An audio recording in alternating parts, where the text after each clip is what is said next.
आ, जो योजना बनाई उसमें हमारे अध्यापक गण का और अभिभावकों का बहुत बड़ा हमको योगदान मिला, सहयोग मिला और हम ऑनलाइन पर शिक्षा को लेकर के आए और घरों को ही स्कूलों में हमने तब्दील कर दिया। संभवतः ये दुनिया का इतना जो, क्योंकि हिंदुस्तान दुनिया का सबसे बड़ा लोकतांत्रिक देश है और जहाँ 30 करोड़ से भी अधिक छात्र छात्राएं हों, उनको ऑनलाइन पर लाना और उनके वर्ष को ख़राब नहीं जाने देना, ये दुनिया के इतिहास में एक नया मानक स्थापित किया है हिंदुस्तान ने। और इसीलिए दुनिया के तमाम देशों ने इस बात को प्रशंसा भी की है। अभी भी ये जिस तेज़ी से इस बीच हम सोच रहे थे कि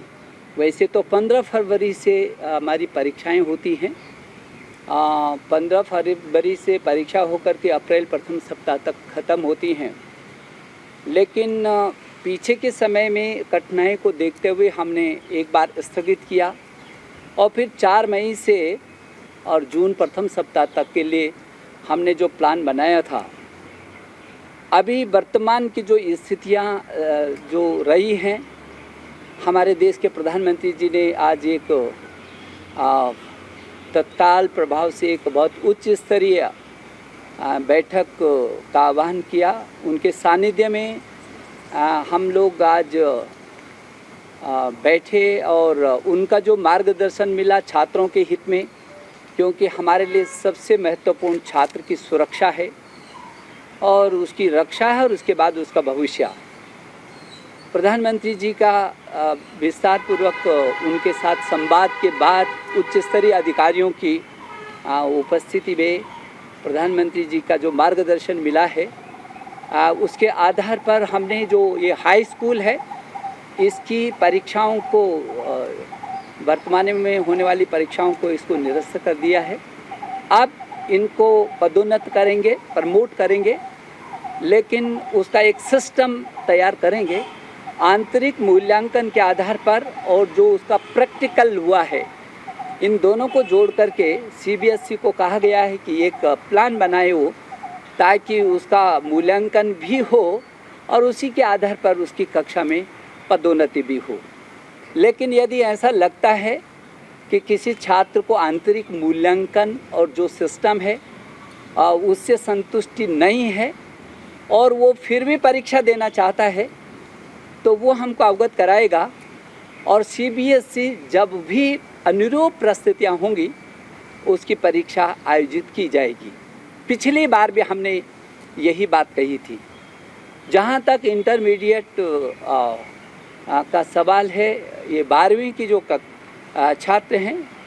इसको अभी स्थगित किया है। 31 मई तक इस परीक्षा को उनका स्थगित किया है। 1 जून को आगे की तिथियों को हम सुनिश्चित करेंगे कि कब उनकी परीक्षाओं को करना है। हमारी कोशिश है कि जब भी हम परीक्षाओं के लिए सीबीएसई तिथियों को सुनिश्चित करेगी तो 15 दिन का हम ज़रूर मौका छात्र छात्राओं को देंगे ताकि किसी प्रकार की उसमें भ्रम की स्थिति न बनी रहे। मैं देश के प्रधानमंत्री जी का बहुत आभारी हूँ कि उन्होंने, चाहे वो नई शिक्षा नीति हो और चाहे वो ऑनलाइन पीएम ई विद्या का विषय रहा हो, देश के 30-33 करोड़ छात्रों के साथ पीछे से चट्टान की तरह उनका हमको जो मदद मिलती है, सहयोग मिलता है, जो मार्गदर्शन मिलता है, जो हमको संरक्षण मिलता है, शायद ही किसी देश के प्रधानमंत्री जो सीधे बच्चों से संवाद करते हों और उनकी कठिनाइयों में हर हालत में उनके साथ पूरी ताकत के साथ खड़े नज़र आते हों। मैं अपने प्रधानमंत्री जी का इस अवसर पर मैं हृदय की पूरे देश के इन 33 करोड़ अभिभावकों की ओर से, 33 करोड़ छात्र छात्राओं की ओर से और अपने जो 1 करोड़ 10 लाख से भी अधिक अध्यापक हैं उनकी ओर से और जो 15 लाख से भी अधिक स्कूल हैं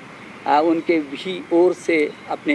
देश के प्रधानमंत्री का आभार प्रकट करता हूं कि ऐसे विषम परिस्थितियों में उन्होंने हमको मार्गदर्शन दिया। अब ये बच्चे की सुरक्षा भी होगी और निश्चित रूप में उसके भविष्य के को भी हम अच्छे से संवार सकेंगे। ये कुल मिलाकर के ये CBSE बोर्ड में जो इन परीक्षाओं में 35,80,000 के आसपास छात्र प्रतिभागी होते और 20 लाख से भी अधिक छात्र इसमें हाई स्कूल में हैं। तो मैं एक बार अपने सभी छात्र छात्राओं को शुभकामना देना चाहता हूं कि वो अपने भविष्य को संवारने के लिए पूरी ताकत के साथ अपनी तैयारियों में जुटे रहें और आगे जो भी परिस्थितियां बनेगी हम उनके सुरक्षा के साथ उनके भविष्य के साथ हैं। धन्यवाद। अब इंडिया टीवी हर वक्त हर जगह डाउनलोड करने के लिए सर्च करें India TV news Google play store या ऐप स्टोर पर।